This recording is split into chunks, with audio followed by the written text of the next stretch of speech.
Party was my middle name.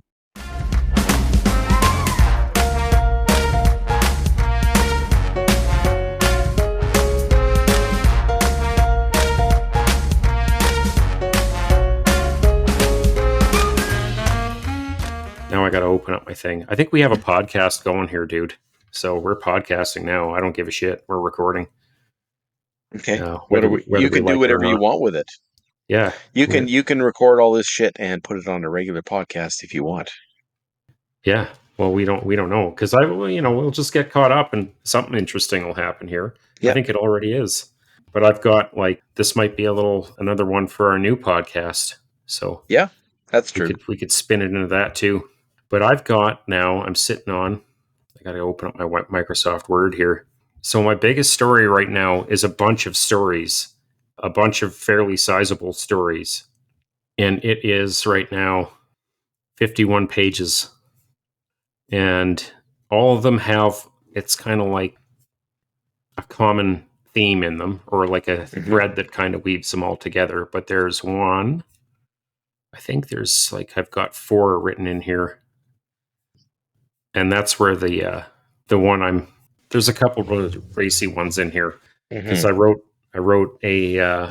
one about a wrong number, like a prank call that just happened. Like someone dialed our number and they just wound up getting a whole bunch of bored pipe fitters sitting around with nothing to do. Yep. And they were looking for drugs. So we had fun with them. And needless to say, they never got their drugs. Oh, yeah. But we got our dopamine hit out of it. Yeah, I think I've got 3 in here. So I'm going to cap this one. I'm going to split it into 2 parts, and I'm going to write another 3 stories. And then I'm going to split this one into 2 parts so that it's not just one slog through. You could, maybe we could bookend the whole thing with this one if I figure out a good ending. I don't know, but we'll have to see how everything flows. But yeah, well, I haven't started assembling them yet, so at all. I haven't put anything into the program, right? No, so we should wait until we see what we got, because we kind of found a natural way to end the book on the last one, which I think worked out pretty good. And we might have something like that again this time, or something will kind of pop out. It's an interesting process. I have 9 stories in the Medium editor and 2 on my other laptop, so I've got 11 stories. And they all average, between them, they average 1,500 words each. It's not too bad. Well, so that's what I've got. I've worked on a lot of different little stories, eh? Yeah. And some of them, as I revisit them, as always, you look at them and you're like, what was I thinking? So then you got to rewrite certain parts, right? But they're roughly edited already. So they just need 2 more go-overs and then a read aloud. So word-wise, you've got me beat, hands down. Separate ideas, I think I've got you beat. Oh yeah, you do, because I'm just there's your I like I'm just looking at the picture right now of your makeshift. My blanket fort. Your blanket fort. I'm not in my my big echoey wooden office anymore, so it's probably a little bit less echoey. No, not too much. Or you're in a regular camp room, right? Yeah. I don't know how. Am I echoey? No. Good. So probably because you have lots of hard surfaces, you're going to be echoey. I don't have anything on the ceiling. Oh, Some people go as far as covering the ceiling too, but it doesn't seem to matter for this. Yeah, I'll have to figure that out a bit, but it's I think basically the simplest is the best. That's what I've found out so far, because I made a complicated backdrop. Some people had you get a cardboard box and you fill it with foam and you put it behind the microphone and shit like that I did before, and it works, but it's way too much work. This way I just you could hang sheets or blankets or stack pillows whatever, soft things is what you need. Oh yeah. So there, I got a pillow in the corner now. Oh, perfect. Yeah. We'll see if that helps. Well, I've been watching a bunch of crazy movies, man. Yeah? Yeah, have you been doing any of that? I've been watching just little bits of this here and there. Finished She-Hulk. Well, and I started watching What We Do in the Shadows based upon another QC person's recommendation. Pretty good, Now really. you're watching the TV show. The recent TV show by, I can never say the guy's name. Taika Waititi. Yeah, that guy. Is he involved with the TV show? He's one of the writers, I believe. Oh, okay. And it is dry humor, so it's perfect. Well, if it's similar to the movie, it's going to be good because that movie was pretty funny. That movie was on the other day, and I watched a little bit of it, and still that guy's line about why vampires like virgins, it Uh, cracks me up every time. was that the movie with who was in that movie? It was Taika Waititi and Jermaine Clement, and it's done like a documentary, you know. So there's Okay, that so one I line, don't and think I never watched that.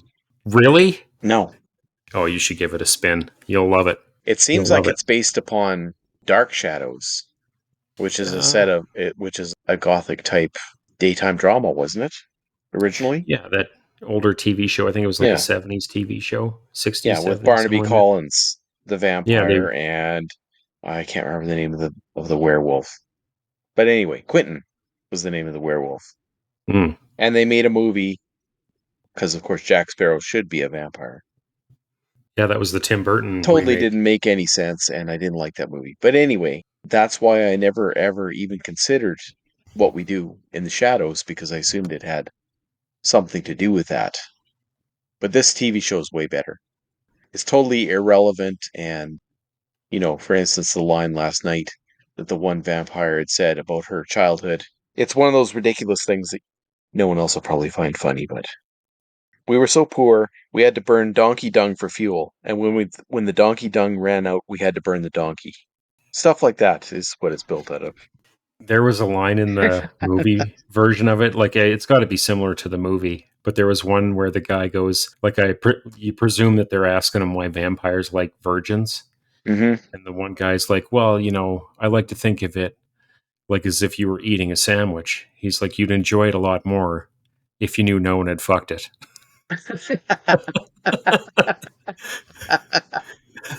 Well, so in the show, their one familiar has found the perfect source of virgins. It's a LARPing society where they're all dressing up and doing role play, and they're Oh, I all gotta watch this. virgins. Now you've convinced me. I gotta watch this now. Oh, and the best part is the energy vampire. So he's a day walker and he works at an office.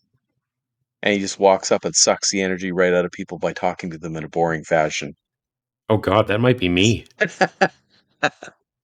No, I don't Am think I you that compete with guy? this guy. No, definitely Oh, not. I gotta see how they play it off. And then there was a face off between the energy vampire who just frustrated and bored people and the emotional vampire who made people feel sorry for her to the point where she sucked them dry. That episode was pretty good. I find that TV shows right now are kind of like the energy vampire. Do you find that? Yeah, but I found a way around it. I don't let them get their hooks into me anymore. I just watch them until I'm done watching them and then I just shut them off. Well, yeah, that's the thing. You hit the nail on the head with the word hooks because I have like kind of a psychological barrier coming up right now where when I want to watch a TV show, I just stop. And I've been watching all these movies lately because I just find that some big bombastic TV show, you're going to get into it. You're going to be like 4 or 5 seasons in, and you're hearing all these people now say, well, oh, I'm sick and tired of hearing people say, well, it really picks up in the third season. And that's what happens. You get these shows with their hooks into you, and then before you know it, you've watched like 2 or 3 seasons, and then it starts to get good or whatever, and then before you know, and then it starts to kind of taper off and ends on a bad note or whatever, right? So I don't know. I'm just the Well, you time know, suck. you don't have to keep going when it starts to suck real bad. No, I just don't. But you know what? I find that the best times I've had watching TV shows lately have been a mini series. Hmm. So there's one I watched last year called, I think it was called Sharp Objects with Amy Adams. It was good. There was Mayor of Easttown I really enjoyed, and they were just long enough to be a nice self-contained story. And you watch that one season of it. There's only one season, and then it's over, and you get a good story in there, and you don't really have to commit to anything. So I That's don't what I want to think be. I like about the Stephen King series that have been out lately. And I can't remember the name of either one of them. There But was Castle Rock. yeah, and that just ends and you're done with it. And I've only got that Mr. picked up for Mercedes, I've 4. just started Mr. Mercedes, right? So far, it's good. But it's not like something driving that I just have to see what happens next week.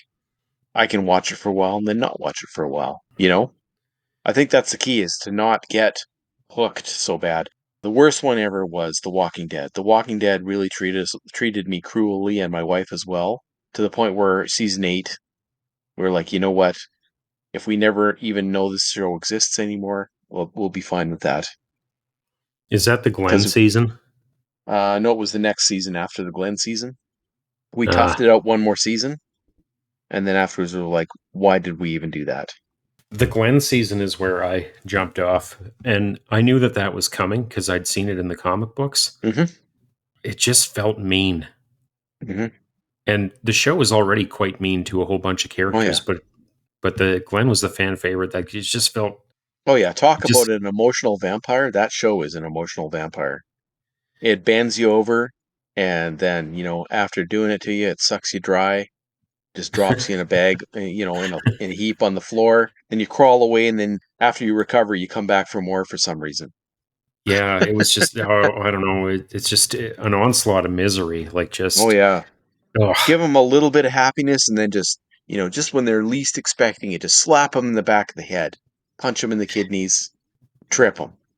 well, and eventually that becomes a formula, and people Yeah, catch on, and they're like, "Well, I can't. I don't like this feeling anymore. I'm going to just yeah. jump off." It's like the season's close to ending. Which favorite character are we going to kill this year? Yeah, screw you. Um, I'm watching. So every year, you got me last year. You got me watching at your behest. I watched Midnight Mass. You remember that one? Oh yeah. We're back on the vampire wagon now. Midnight Mass was good, and that guy does a show every year. That like this the same. I think Mike Flanagan is the guy who does the show. He's the showrunner, and Hmm. he does another show, and it's usually something. Well, it's always something spooky themed, and it always comes out right around Halloween. So he's got one out now called The Midnight Club that I started watching. I've only seen one episode, but it's pretty good. And Hmm. this one I'm on board with. It's another self-contained story. You could almost call it like he's almost got kind of a recurring show, but it's a different show every time. Most of the Yep. actors are the same. Like there's a couple of actors, so I think quite a few actors who cross over from Midnight Mass into this one. It's got some horror movie royalty in it. It's got Heather Langenkamp, who was in. She was the heroine of the Nightmare on Elm Street franchise. Oh yeah. So kind of an old nostalgia vibe there. And it's got all the 90s music and stuff. It takes place in the 90s. So, a little bit of a vibe there. I like it. It's pretty fun. But the movies, man, I've been eating those up. Which where do you find this Midnight Club? It's on Netflix. Okay. Yeah, The Midnight Club. Well, that It's might be it's worth a a look. gal. Yeah, it's good. It's got like all the characters in it are all kids who are very they're terminally ill, but it's got a really good heart to it and kind of an upbeat sense of humor. It's which is considering the theme really bizarre, but it's funny. Like it's a funny show and it's scary and good show. Well, I feel like all of the most creative things have like a beginning and an end. If you look at the most prolific authors ever, we briefly mentioned Scanner Darkly earlier, although I don't know if you were recording yet. But Philip K. Dick wrote 40 some or more books. Don't quote me on that number, but quite a few books. And any one of those ideas or any one of those books had like several ideas in it. Nowadays, somebody would grab one of those ideas and then base their whole career on it. Whereas he was just cranking out ideas left and right. Same with Stephen King. He doesn't just write one book and then write 20 more books in the same vein, like the exact same characters. He moves to the next idea. Although maybe they're interconnected, but they're not identical. So, this idea that Yeah. we need to start a franchise, for instance, Batman or whatever, and then base all of our work on this one franchise and never branch off is non creative in the long run. If there's a good way of losing people, I think that's it. Like when they have to get too involved in stuff, there is such a thing as too involved. And it Yeah. reminds me of the comic world because maybe we've touched on this before, but I used to be a big comic reader and I've kind of fallen off because the time when I fall off or when I fell off last was when they had like these big crossover events. And, I wanted to buy Spider-Man and I wanted to buy the Hulk and I wanted to buy maybe X-Men or Wolverine or whatever, right? And that was what I wanted. I wanted to read those stories, but then they started to like bleed into each other and you couldn't get a consistent story, like just a one story without going in and out of all these other books. And then before you know it, you have to buy like 20 books a month to follow the story. And it just became too cost prohibitive, just too time intensive, like trying to follow all this stuff. And it was just overwhelming, right? So if they would have just stuck to a self-contained Spider-Man story and maybe had a special event or something like that down the road, I would have stuck with my reading, but it got too unwieldy, just crazy. And I find that the TV shows are kind of doing like Marvel TV shows are doing that now. I don't want to bitch about Marvel, but it's just it is a time sink, right? Like you consider something like Game of Thrones, you're into that for 8 seasons, you've got a year, 2 years between seasons. And a lot of people, if that happens, Westworld, did you watch Westworld? I did watch everything but the last season. I haven't even started season 4. It's Well, got good reviews. it does, yeah. And I loved the first season. I remember watching the first season, and at a certain point, I was just like, "There is a hook coming in this show," Yeah. and there was, and I loved it. And there was a 2 year wait between seasons, and I haven't come back to it since then because it's too much. Well, you do Uh, have to pick and choose. But you've totally described why I stopped going to the bar. Because you go to the bar, and I'd be fine if it was 1 or 2 hours. But everybody else wants to like stay for 6 hours. So one, it became a time sink, and two, it was cost prohibitive. yeah, So I stopped going. that's what happens. It becomes a habit, right? Yeah. You're right. You're right. Yeah, I think you hit. That's a good analogy because it's like it is a habit. Sometimes you're like, well, I really like this. I like going to the bar. But then you're like, oh no, I'm drunk all the time and my wife hates me. Yeah, well, everything is good within limits. So, and that is what I actually enjoy about these latest Marvel shows. For instance, She-Hulk, I think, what is it, 9 episodes? And the average episode is like 30 minutes long. That's not that big of a time sink. No. And then you look at Moon Knight, which was also very similar in length, and it's a sort of self-contained story. Those two are both, in particular, not really tied in with everything. You could watch them stand alone, and it would be fine.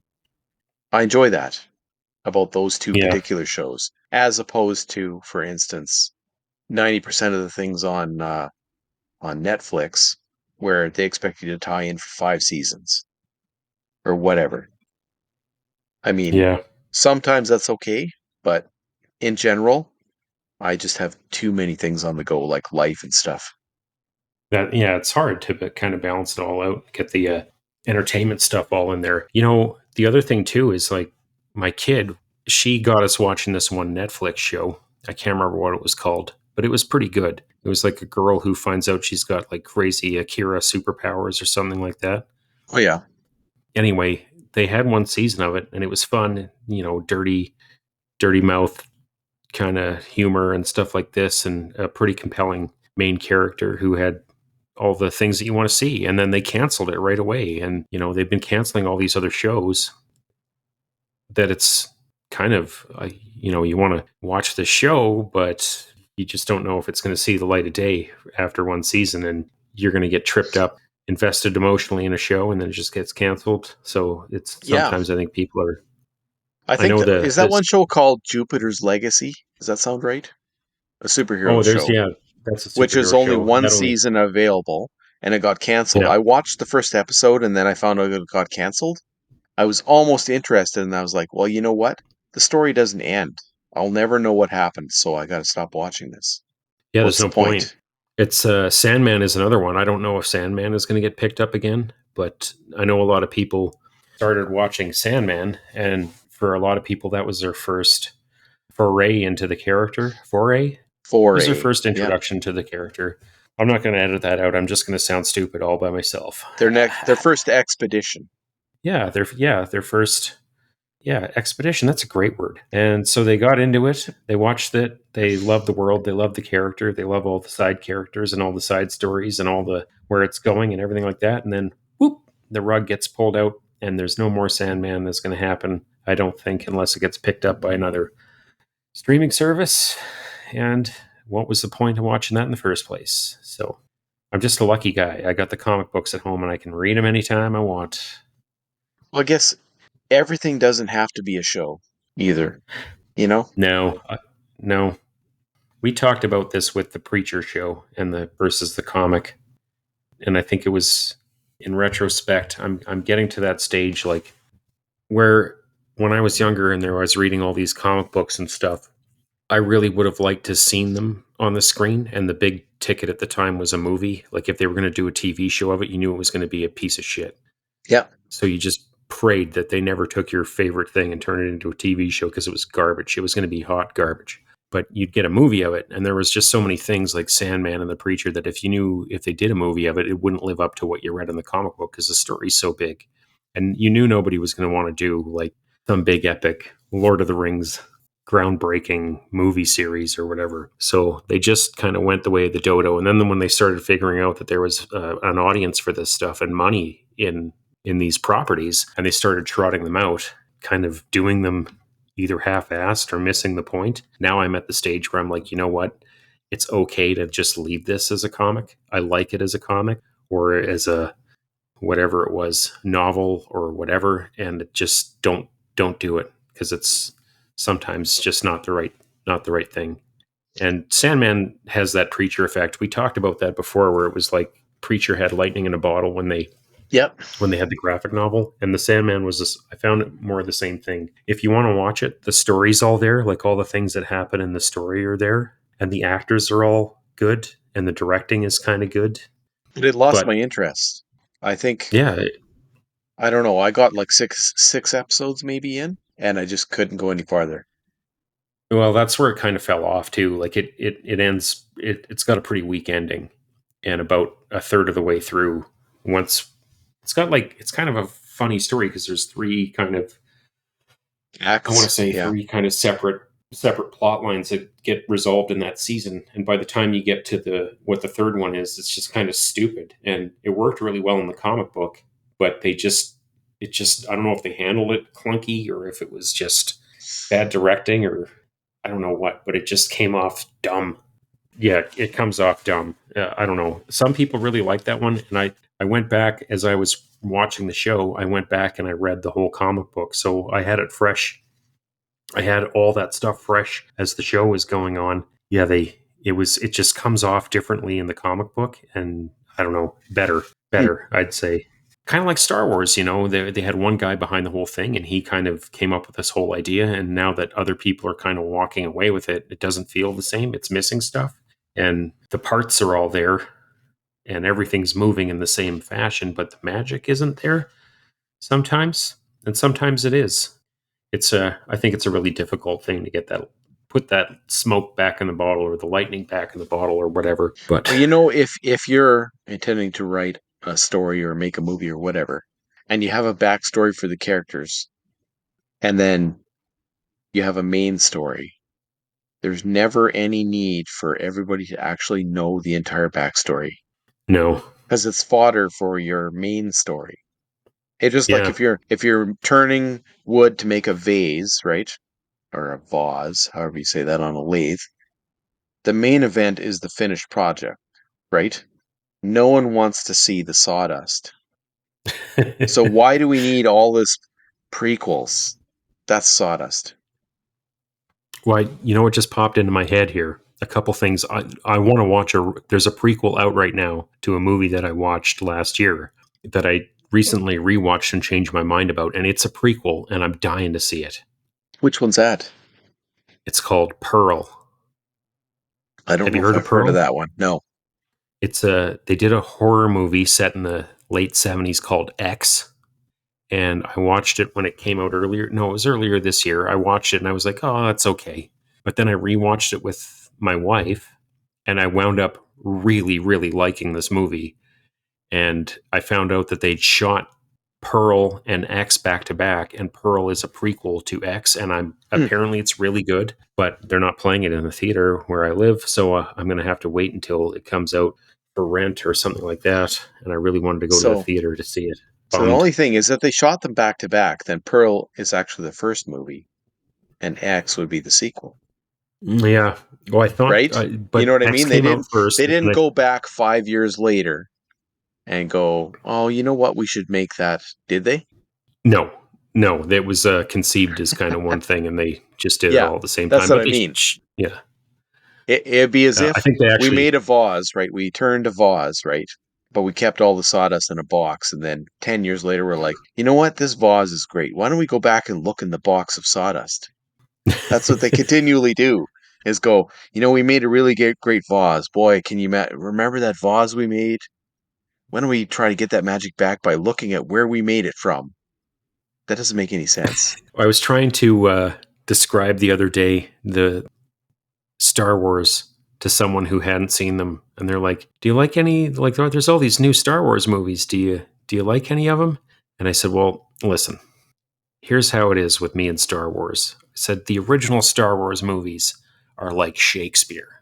Okay, Shakespeare, tragedy, comedy, all the stuff that you like. And then I said, then these prequels came along, and they're also like Shakespeare, but it's like watching Shakespeare and all the actors sucked on helium balloons. And then I said, then they made sequels, and that's like Shakespeare that someone decided to write, but they only ever read the Coles notes of Shakespeare. Hmm. And I don't know. I think Pretty good description of the movies.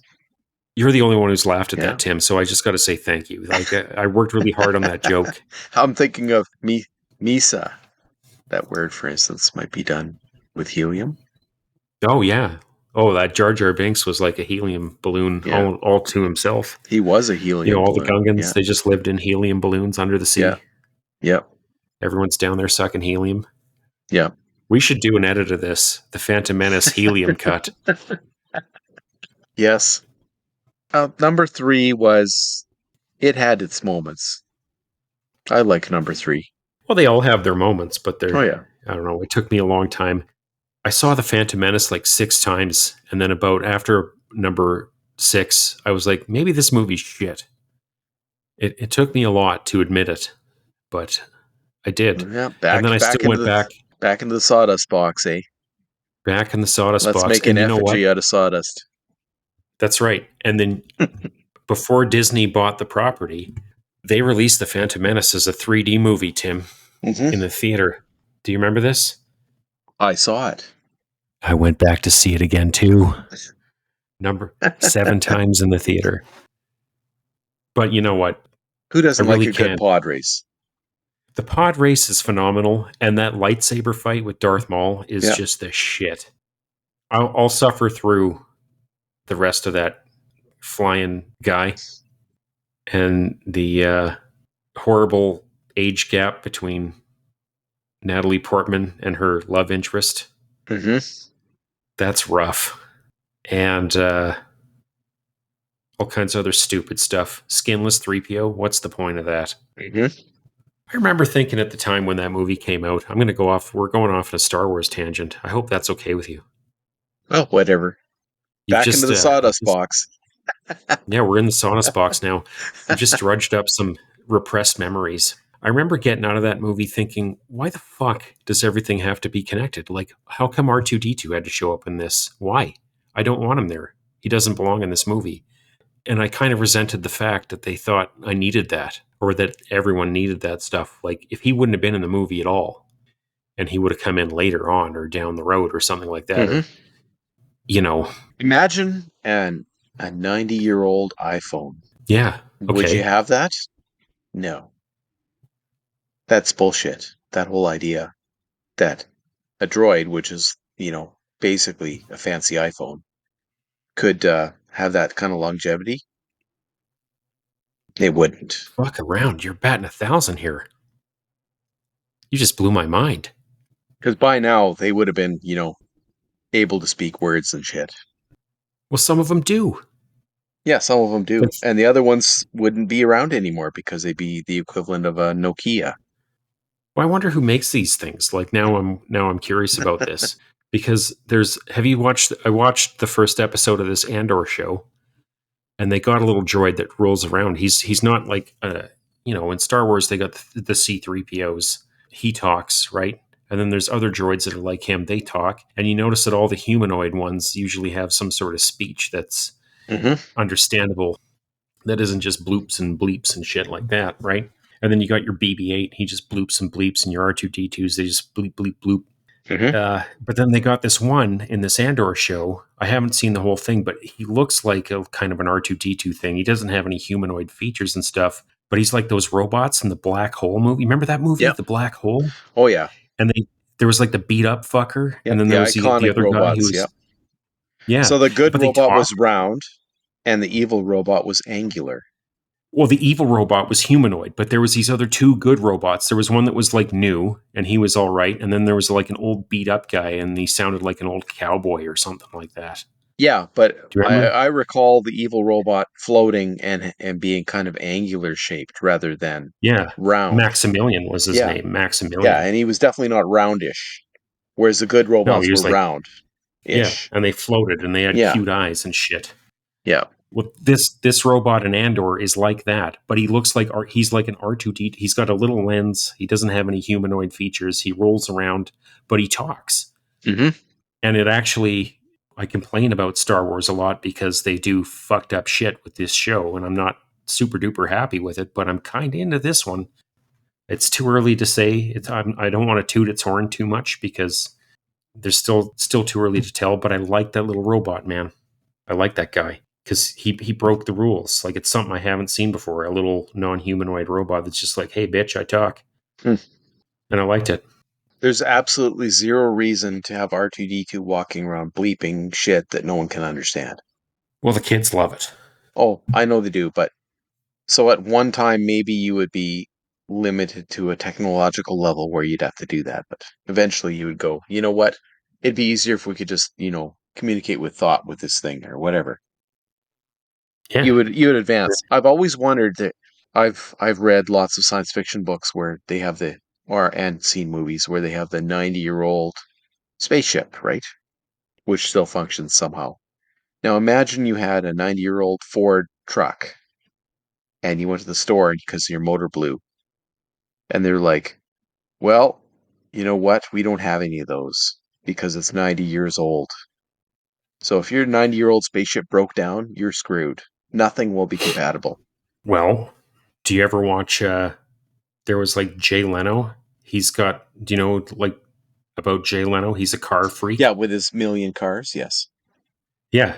Well, he's got all these like really crazy cars that are in that exact same boat. And I saw one episode of this. Weird that you talk about this because I was just thinking about this today, where he had a car that was so old and outdated. There was like, if you have a, if you have like a model, whatever, A A Ford or Model A, whatever it yeah. is, you can still like there's still people that make parts for that stuff, but there's other cars that weren't popular like the Ford was. Before Ford wasn't the only guy to make cars, so there was all these other cars that were out there. There was steam cars, and there was all these other freaky ass cars out there that were running off frickin' ethanol or whatever, heavy oil or I don't know what. And he's got some of these, and there just aren't any parts for them. But now you can 3D model whatever was on there, print it, or get it CNC machined. So even though I'm saying that this is a viable sci-fi trope, and I'm challenging you on this because I think it's something that would be viable in the far-flung future. For it's like, oh, you got this old ship. Well, guess what? We don't have the parts for it, but we're going to make you one. Well, that's a good point. If they have the plans. So Yeah, assuming they've got a database with the right plans in it, you're right. You could have a shipyard that could be cranking out the money with a yeah. 3D printer. But that's the thing is in these books, they never have 3D printers. They just go like, "Oh yeah, I need a thingamabobber 9000." Well, you know what? We just pulled one out of this other ship. That's what they always say. We just happen to have one, even though it was made 90 years ago and it still works. Well, yeah. Well, this is why they always set these movies on some buttfuck planet where like Yeah. nobody's doing anything, right? Nobody has shit. I've been So broke down on the edge of the road with a 1978 Chev and been screwed. So I know all about it, you know. yeah, yeah. Well, you break down. Well, I broke down. I broke it down too. And the hard part is when you break down near civilization, you have access to all that stuff. But if you break down, like if you break down west of WaWa, Yeah. like 300K west of WaWa, you're fucked. You there's nothing for Hmm. miles. It's going to take you days to even get your truck towed or your vehicle towed, right? But if you break down like I did in Cornwall, Ontario, there's a dealership right there. They can get you all kinds of stuff, and you're going to be in and out in 4 days, no matter how bad it is.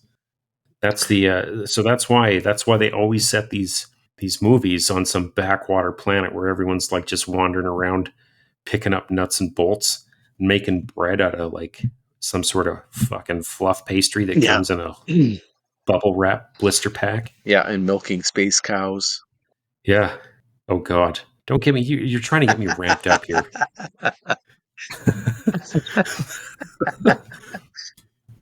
Well, I Yeah. think we've come up with a couple of good sci-fi tropes here that we could figure out something to do with. Yeah. We've got new tropes coming, folks. This is the new trope show. Did you say Cornhole, Ontario? Corn wall. Oh, I sorry, broke. my I mistake. actually cornhole. We did call it that when we were there. So okay, there's a story there. So I was pulling a trailer through Quebec, and I actually broke down in Quebec City, but my vehicle was able to make it. I was like, I don't want to stop here because I don't know. I know Montreal is a little bit more friendly. I don't speak French, and everywhere that had to stop out there was very French speaking. So I'm not assuming that everyone was bad. I just didn't want to be stuck somewhere where there would be a big language barrier for me to unfuck my situation. So I kept going, and I made it through Montreal and then into Cornwall, where I stopped, and we were stuck there for like 4 days while I got my truck fixed. It had the trailer attached to it and everything. I had my little camper and everything like that. It was a Hmm. bad one. Yeah, it affected my retirement. That's how bad that breakdown was. That sounds bad. Yeah, and I was only in my 30s then. It was early 30s. It was a bad one. You get through these things. But this is why, like now, when you're driving around, yeah, this is what you think. Yeah, you break down on Tatooine, nobody there is going to have the cool part shit. What was the You part they break were down. looking for again? I can't even remember. They That were the looking for was it a hyperdrive? hyperdrive coil? Hyperdrive. It was something to do with their Yeah. hyperdrive. He just Hyperdrive happened to have motivator. one for the super shiny ship that was Yeah, brand the new. Nubian. Yeah. I Well, mean, look at that it looked thing. brand new. That was like a freaking, that was a shiny ship. Yeah. Well, all the shit on Naboo looked really good. Yeah, he had one. Watto had everything. Slaves, all the robots you could shake a stick at, cheating dice cubes. He had everything, that guy. Lost it all. There's a cautionary tale for you. Good old Watto. Well, I don't know where we go from that. I don't really know either, Tim. But in the meantime and in between time, we're still working on our book, Cautionary Tales 2. We're still working on a second podcast to cover that book, Cautionary Tales. And as always, we're just doing whatever we can to keep ourselves entertained. And to keep clear of the vampires. You always want to keep clear of the vampires, blood sucking, thirsty mothers. But, Tim, where can people find you on the internet? I'm hard to find, but you could probably find me at cautionary.tales.book or what's the one for this podcast? Also, unreliable narrator 2019.com. Is that right? That's where you Unreliable can find me. narrator at gmail.com. That's what it is. 2019 at gmail.com. Unreliable narrator 2019 at gmail.com. We'll get it eventually. Jesus. Why are we so bad at this? It's been like 3 years. Just click the link underneath of my voice. Can you see it? That's the email. That's the email. Yeah, there we go. And In the me, you show can notes. If find you me. look in the show notes, you'll find a link there. Give us an email. Tell us what you want to hear. Talk to us. Do you want to be a guest? Come on, we'll talk to you. You want to just Or you talk can about just tell stuff? us we suck. Whatever. Yeah, tell us we suck. We like that. If you want to find out how much I suck, I review movies on Letterboxd. And you can find me under the handle of, I got to look and find out what this is now. I am that Ryan guy. And you can find me on Instagram where I don't do much. And my name on there is Unreliable Ryan. So Oh, sometimes I put up a picture of interesting shit on there. That's it. What do you got? also, they could go to Amazon and they could search Cautionary Tales and they will find our book. It's pretty easy You can find our book. to notice which book it is because it has the picture of a boar wearing a hard hat. And it's blue, like the words inside. Anyway, Tim, I'm going to let you go here. We're going to find out a way to talk to John. And as always, it's been a slice. Sure, it's been a slice.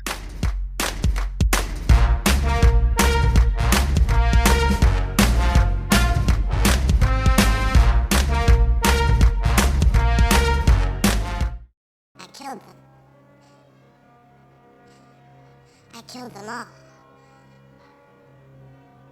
They're dead. Every single one of them. And not just the men, but the women. And the children, too. They're like animals. And I slaughtered them like animals. I hate